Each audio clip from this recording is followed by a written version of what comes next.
নমস্কার, লক্ষ্মীপুর টাইমসের পক্ষ থেকে আপনাদেরকে জানাই স্বাগতম। খবর পড়ছি অনুজা দাস। সমগ্র শিক্ষা কাছাড়ের নির্দেশ মর্মে রাজাবাজার শিক্ষাখণ্ডে পালিত হলো আন্তর্জাতিক প্রতিবন্ধী দিবস। হরিনগর অসমিয়া হাই স্কুলে উক্ত অনুষ্ঠানে প্রদীপ প্রজ্বলন করে অনুষ্ঠানের সূচনা করেন বিদ্যালয়ের প্রধান শিক্ষক শ্রী প্রভাত কলিতা। অনুষ্ঠানের এই বছরের থিম ছিল সামাজিক অগ্রগতির জন্য প্রতিবন্ধিতা সমেত সমাজ গড়ে তোলা।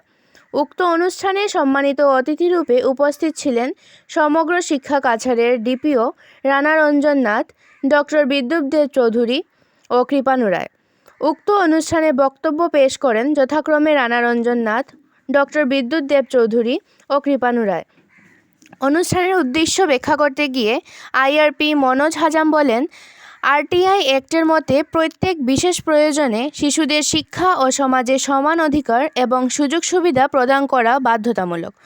সারাদিনব্যাপী খেলাধুলার মাধ্যমে অনুষ্ঠানের সমাপ্তির পর বিজয়ী ও অংশগ্রহণকারী ছাত্রছাত্রীদের হাতে পুরস্কার তুলে দেন বিশেষ অতিথি ছাড়াও Kajal Kumar Das, LDA cum accountant, Pankaj Das, BRP, Nandan অধিকারিক, CRCC, Anamika Chakraborty, CRCC, Manoj Hazam, Motibur Rahman Majumdar, DQM, Lutfar Rahman Majumdar, Kanak Rajbongshi সহ স্কুলের অন্যান্য শিক্ষকরা।